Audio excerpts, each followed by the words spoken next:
Bonjour, bonsoir, ça dépend de l'heure au besoin. On a biso na kati ya Tindika télévision. Ils ont vraiment réel plaisir ya kopusa na beta minu mkele bino pona ko informer bino pe ko yela bino mai bazali ko leka na mboka na biso comme d'habitude ndenge to mesala ko kita sur le terrain et puis na sous ko yela bino mai mazali ko leka na kati ya Ngumba Kinshasa na kati ya capitale ezali ya biso ya démocratique du Congo c'est ndenge to zali awa to yekola kisabino susu érosion ezali ya Kindele.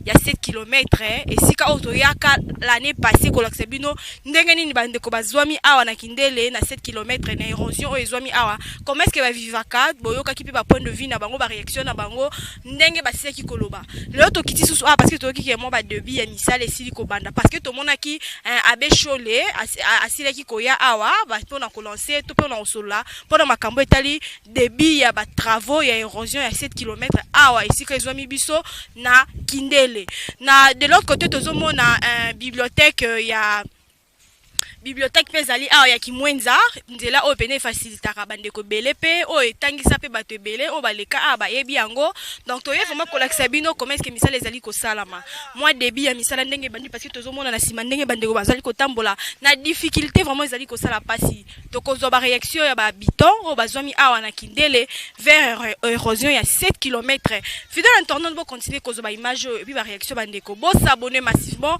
bo partager bo liker vraiment ba émission et ko sala vraiment kitoko makasi na kozana so pesa mambo tete na babos na papi kelina rifin kisombe mon vieux Luka Lucas ta Jésus na kati ya Londres na bosani ote mon vieux Dimbu na kati ya Londres pe na bosani ote na bosani susute ba nyonso balingaka ngai mon vieux Rabaka Songo na France na bosani te papa Damas Balambu na kati ya Londres donc fidèle internaute bo continuer ko mba ba réaction ya bande kona biso oyo bazali awa na kati ya libulu ya 7 km sans oublier mama Jenny Nda ya Kayembe futur député la 2023 balobi mama Jenny Kayembe futur député la 2023 donc bon continuer ko mba match na Tindika télévision.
ndeko moko aza toluka tozomona intervention na ye mbote papa mbote mama tomoni awa na libulu oyo tozali awa bandeko bazolanda baluka bazomwa réaction to opesa mwa précision moko mwa siri esika tozali Bon, en tout cas, on a sepelé ma case. On a fait d'abord remerciement à la présidente de la République, Félix Antoine, Félix Fatik Fachi Béton.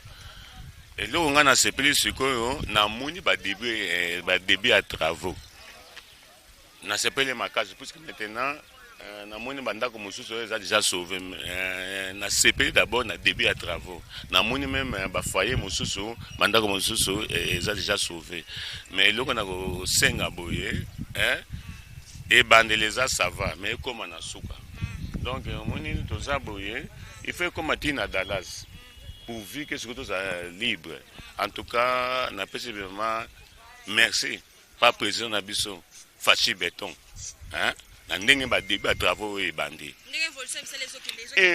Bon, les lots na monité. Mais na monaki les lots na monité mais début à travaux et bandit et puis ils ont résalé. Mais les lots na monité mais avancement ezali. Yango na lingi ke ndenge bandaki bo esukati na suka. Ngana pese vraiment merci pas président na biso Fachi Béton. Merci beaucoup. Merci beaucoup.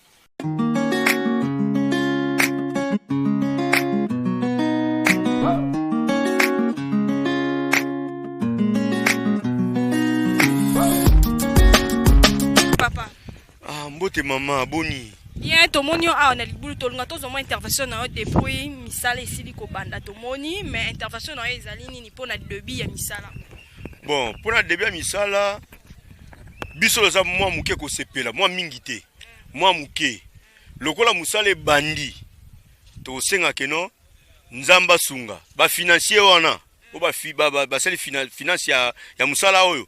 Bazala makasi po toluka ko kende. Talo kwa ndako za liboso kuna babimi. Ba oki sentiment. Siko biso pe zo ba takati kotoyo. Banzele kufi biso. Moya ko bima izate.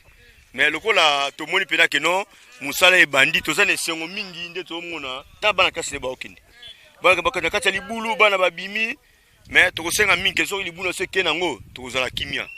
Na sepeli mingi na initiation ya chef de l'État na église catholique mingi nani monseigneur na biso nde abundi makasi po to bunda na musala oyo na sepeli ambongo na sepeli mingi ndenge musala bandi omoni ke tozaki awa zaki libulu makasi mais tozo sikoba motoka na katikati awa na sepeli ke no musala e continuer to ke liboso mais basala makasi bakata ona nzela te bakenango tina suka. Merci beaucoup. OK.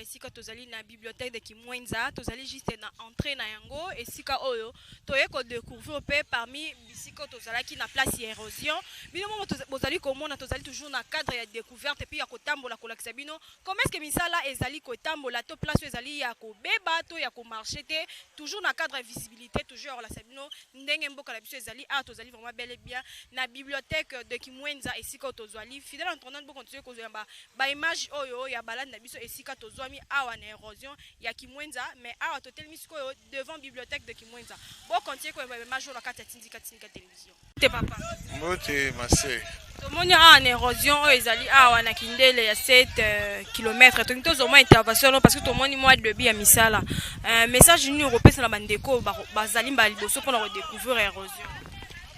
Merci ma sœur. Bon pour l'érosion c'est le début mais tolinge ko matina suka parce que ngana da pasteur ya poto ya Kimwenza na communauté tobengi communauté presbytérienne de Kinshasa donc CPK na SCC. Alors kobanda libulu eza malamu mais faut si la parce que toyoki ya liboso ba chinois bandaki nzela oyo ya campus ti Kimwenza bapesa Mbongo ici c'est 4 millions de dollars. Mais ils ont donné qu'aux Chinois 660 000 francs. 660 000 dollars, je crois. Il y a au moins une salle de sécurité. Érosion, donc, sur le Longwa, tu les toquens à l'autre côté, qu'on a au monde, les bandits sous Kobukan. Alors, donc, plus ou moins 4 millions de dollars. C'est trop. Alors, ce sont des gens arrêtés. Parce que Sambon, on a pour continuer. Parce qu'ils ont pénalisé. Prenons l'école, nous sommes à l'Ibota du centre. À cause de l'érosion. La maternelle, primaire, tout ça. Alors, comme ils ont commencé, les bandits et les raccourcis, ils permettre que les m'attaquent moins facilement. Et puis, nous avons une grande bibliothèque ici à Kimwenza. Ça nous permet, nous les étudiants, parce que si autant ici la raté, malgré tout ça, la classe, nous continuons toujours. C'est une bonne chose. Toujours sengana. Parce que c'est un devoir na bango. Parce que ça, si je dis, nazo senga, tu votaki yé, surtout le président de la République. Tu vois, l'autre, c'est un devoir na yé.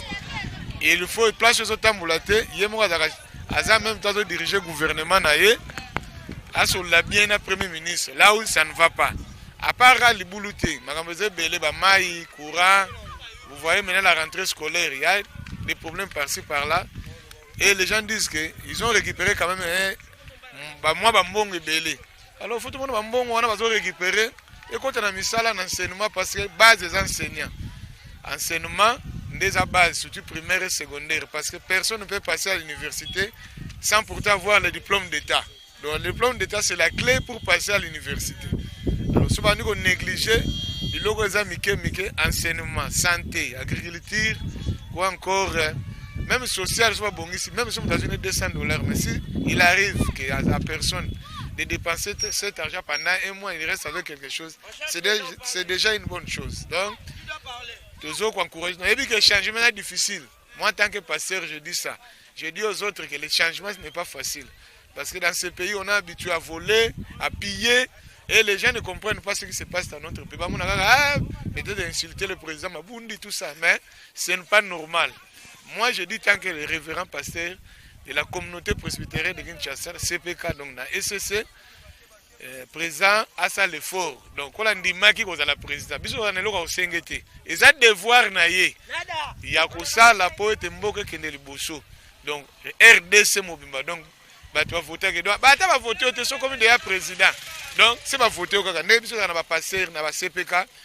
Bandimi babengisa biso nao babengisa ngai nao baboyaki na bango so na komi passer na bango donc na komi passer na bango na kosala eloko bango bazolingana sala pour que lobby vie spirituelle ngwe kene liboso zan même na pays azala wana nao balingi ti ya sala ni musala critique c'est normal tant bazo critiquer tal ba côté négatif bongisa côté positif kene liboso et là on a osenga président yangona. C'était le révérend pasteur Matondo Maziza Wanzambi. Il y a CPK Kimwenza, il y a SCC.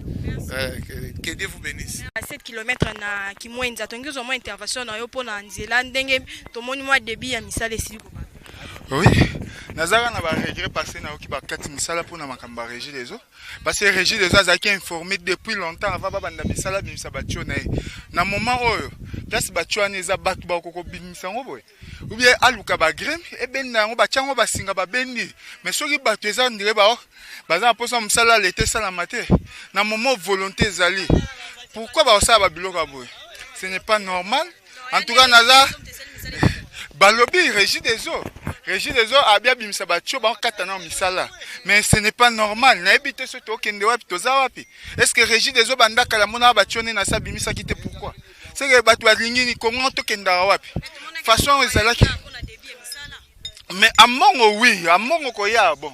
Ambongo eza ko ya ambongo te mta bimisi mbongo eza l'état congolais mta bimisi mbongo. Toza un problème ya cardinal ambongo te eza problème ya catholique te eza problème national eza problème mboka eza problème premièrement eza problème à chef de l'état eza problème ya mbongo te ambongo azo représenter catholique eza ya bango ya catholique mais mboka eza ya biso nyonso na ye ambongo na kati y compris leader na biso eza président ya mboka oyo. Oh, mais c'est fatigué. Parce que pour la biso, regret ezaka que musale banda qui botala bino mo salami. Na niveau to comme Musale katana. Je regrette pour en tant que Congolais na regretter. soki bayebaki yango ifale babimisa bato avant bon tosala ni Congo ngo ezala na ka bongo Congo to moni yango moni tozala sous na confiance ba politicien te passer Congo ngo ezala gauche droite makambo ngo ezo marcher et comme ba katango c'est bon biso misu to bimise loko te mais na souci ya mboka ce n'est pas normal boete mboka boete musali salami en tout cas je suis désolé pourquoi ba kata musala mbotende mbote maman tomoni a osa misala a na libulu ya 7 km tolunga tozoma intervention parce que bandeko ba se plaindre pona régie des eaux mutu basili ko sala ete misala e s'arrêter intervention no ezala bon biso toza ba journalier quoi toza ba journalier ya régie des eaux toza na marché ôté bandeko faut ba comprendre toza na marché ôté toza na marché ya nzela ya Bel Air tosisi musala nzela Bel Air tolongoli batio toche déjà batio to lancer pe mai misala ezokende normal ouais awa ezala ki tantôt plutôt il fallait ou soit ba pesango ba chinois ou soit ba égyptien o bazana ki mwenze ba basala nzela biangala mais to bando zela entre bango de mutu moko azwa marché ya nzela oyo po biso tozana na sima na bango toye koyoka keno ba pesango ba chinois ouais ba chinois pe babandi bomoni de kuna ti awa bakundi batio na biso mususu ya régie des eaux l'air bango babandi déjà misala toyeba kiti nde babenga ki biso toye siko lelo toyebisi bango bo continuer na noter bozela to pikola batio o emonani bino moko pe bomoni batio ouais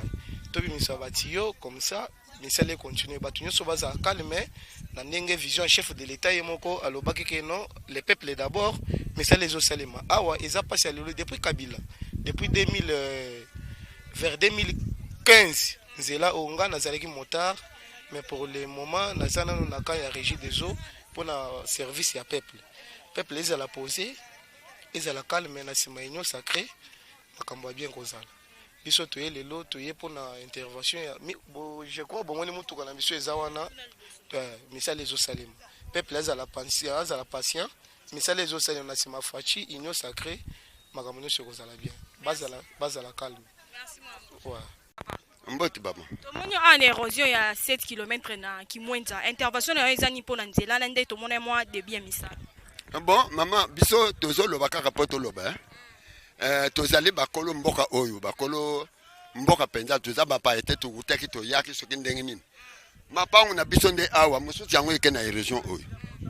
Alors tozala lokolo bana etike lokol ba orphelin moko tata te mama te omoni bana wana fe bazaka nango ndenge ba bitu zali ata bozolo bakel l'état zali bitu zo monate parce que tozo monate pourquoi le boulot il sali combien des années et zalaki ya muke kuna ba protéger ba lingité talena école ki mwanti mutezaki lukumu makasi et kita ezaka lusuna lukumu te po ezalaki ya bana ba ministre ba kamnyo zoleka ba ke kutika bana école ba kamnyo ba ministre zoleka ba ke kuzwa bana école bazona banda to mona lusu ba vatira wate pona nini bazo zala kaka soki ba yoki nani élection ye ale ba ye na mbalo soki ba ye ba bureau na bango ya élection ba kutiana kati ya libulu to ko voter na bisote ba kutiana bo soki ba ko yela nzela ni ba ko zala wapi so to monike nzelo ndenge babandi boy bazokende soki basango bazosalisa soki ye leta biso tozomona kaka nzela ezokende ba promesse kaka lelo tala kala wana libulo ibanda régie des eaux avanda batioko ya ko récupérer te lelo monike bazoko jamwa pression babanda nani ale babandi ko freiner likolo ya batio lisusu alors nenzela babanda yango wana o eza deuxième fois mbale le boso basala et yena te tu prena André ba ma sœur awa allez mbula aye batiki mbula ye ko mema bele wana keyi et sali le soki 7 mois ba ye ko bana le sus alors message to ko pesa soki ayebe penza ke tato ya sakna bana na ya ba makabana nzala te bino to zela kolia oh avant le peuple d'abord tozo monate masangu bo wuti na ngokuna ekaya ba soda biso bat bazako kotel na bandako na bakuloni na ntole loko mokote nzela o ya za tata na bana bito za bana na ye mais il faut yebke kuna pe bana bazali siko ali ko ya ko talbis bana ko yan nzela nini biso pat za na poto mon yawa mingi to yebi yete Alors, si on a une occasion, on a encore ya kulakisi longi na ye bisto mon petaka tata ye nzale sili tata ye nzale sili na courage wan bisto kuzala na sengo ni bulu ezokende. Mais tout monde a yete tu yoka kombo na pasi na biso ndengo tuzabo bana to tulamuki ata titu melite mais souci na bisto ya kutala nzale komi wapi. To komi awalelo olelo basalite ba région de balongola na batio. Alors ba jewan batika. Bisto lingi tatu mokonzi asonga bisto peto za bana na ye. Bon, les Cambo ils sont et sungamité biso tozana bolingote parce que quand les mingi bazo ya tout voter bango le soir baso na courage ni. Merci beaucoup papa. OK. Mbote. Tomonio a très fâché awa na émotion na intervention na Isaac. Eloko moko na ezoka musangai ba kongoli tolingani te. Nzela oyo ebukani depuis kala. Régie des eaux amona ka bacho ye muta régie des eaux yeyo. Bayaka kolongola te. Kaka lelo oyo baye ko pesa ningisa keno babano kuna nzela zo kuna ma deja emo kuna ne kokite mémoire eloko de sel musa sel deja ezomonana lelo régie des eaux alobi ke non ba kuna lisusu te ti régie des eaux akolongola bacho akolongola na mbula nini soki mbula ebeti mabele oyo ke lisusu est que régie des eaux akako kuna lisusu yango to sengi na ba bourgmestre na ba député na biso o to vota o to pesa ka ba voix o bakendeliaka na ba famille na bango batala biso likambo oyo bourgmestre utamona na kate to mona ka to yebi kutuna kombo na yete to yebi kutu kombo na yete amona na kate alors to sengi na mokonza mboka Fachi Beton ata likambo bazokosa ye batu nyonso bazocha wana ba ministre wana ba ino sacré wana za ino secret bazokosa ye po lelo oyo kombo ezokende liboso kaka Fachi beto est-ce que tokolia ba beton biso tokolia beton te biso to zana posa ke makambo oyo alakaki ekokisama gratuité ezomona na te accord ambudi asinaki pona biso ba fonctionnaire ezomona na te ya alakaka kaka mais azoko réagir te na tangu oyo biso to na posa ya mai te mai basusu na biso ezali to komela mai ya nkelo to na posa nzela na biso ezonga ndenge yango ezalaki. Donc tozo senga dans l'immédiat makambo teke bacho wana régie des autres wana posa te to wana posa nzela sala nini ekundama bakamelo soma nozonga tala kimwenza zalaki eloko moko ya mutuya soki mwana otanga na kimwenza dona dignité lelo kimwenza ekomi futi bibliothèque ya munene ya kimwenza zali ya RDC eza awa na kimwenza bo esikali muke ebukana finalement tozo kende wapi to uti wapi tozo kende wapi posa na biso zali to wana posa ya mai te basusu na biso zali ata bambula kobeta to komela mai ya mbula to wana posa nde ya nzela posa na ndeza wana. Bonjour maman. Tomoni ana érosion ya 7 km na Kimwenza tongi tozo mo intervention parce que tomoni misale bandi évolution misale zande Intervention ngi kolobeza ke misale bandi mais tozo découvrir à tout moment baso yaka awa baso la blo mo so comme si ba aventure vous comprenez bali boso ba yaka awa ba sala système quoi ko sala baso ka quelque part wana posa l'image vous moni côté wana maman zoya baso ka quelque part wana tomoni brusquement boki mo so ki 3 mituka les si baki donc lelo to yomona siko ke ba komi suku ba komi mo ko sala et to moni mo avantage ezali parce que ba lungwa ba pousser ngoto elo to zo senga ezaki ba baksela biso ata mituka parce que ba to mona ka mo 2 mituka 3 mituka libulo eza munene makasi vous comprenez to zo ba likambo o to zo mona kaka 2 mituka pa mana tracteur moko donc vraiment to ça rassurer vraiment te ke ba osa libulo pourquoi parce que là ba sala mituka là ba sala kanzela plutôt to mona ka mituka yaka ebele puis Babilom sou esala maga awa fomona ba tracteur mo ebele fomona mo ba mani ba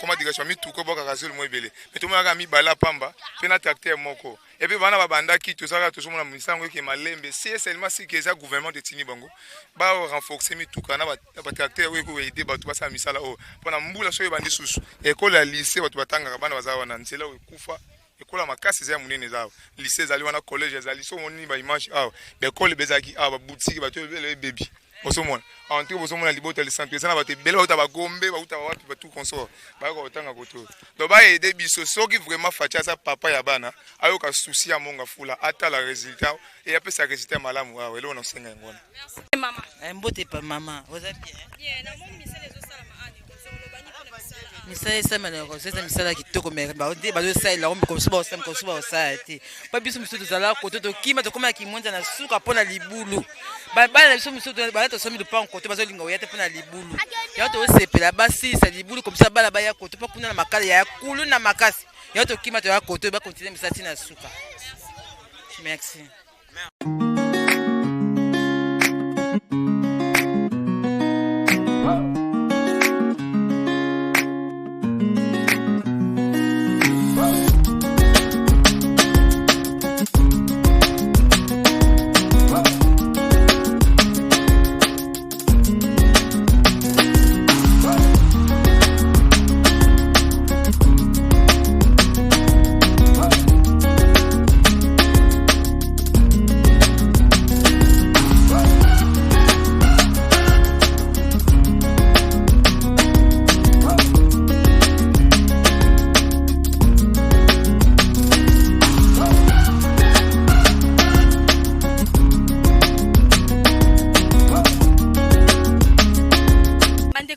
Merci vraiment to komi na suka ya balade na biche suka ezoma ki biso a na érosion ya 7 km na ki mwenza. Je crois bien aussi comment na ba intervention ba tout pe ya population bon moi ba image ndenge to sili ko lakisa bino to mona ki débit ya misala ndenge ezali esili ko banda mais ba ndeko komso bazali ko se plaindre et que misala ezali ko évoluer te bit na eza parce que ba tio ezali wana ya mai ya wana ezo permettre te que misala est avancé.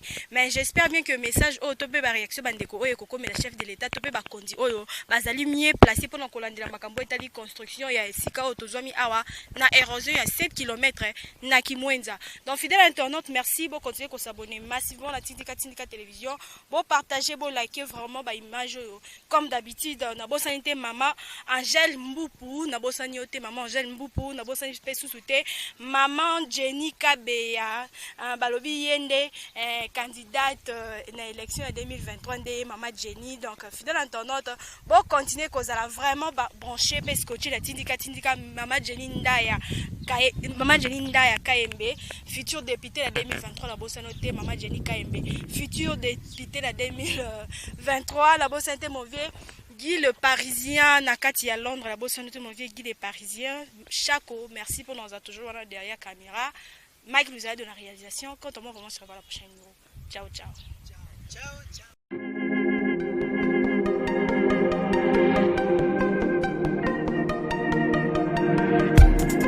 Après 25 ans d'expérience, eh oui, de 1995 jusqu'à ce jour, Elton Store, l'unique shop congolais de Londres, na Grande-Bretagne, où il y a Londres, les alicos à la fierté à la communauté nabiso, et surtout, il y a un homme d'affaires congolais sérieux dans la diaspora. Oh yes, yes, yes, yes. C'est créé Elton Store et Zali Kakamoko, le sérieux, à quel na service qui toko na ba client na ye.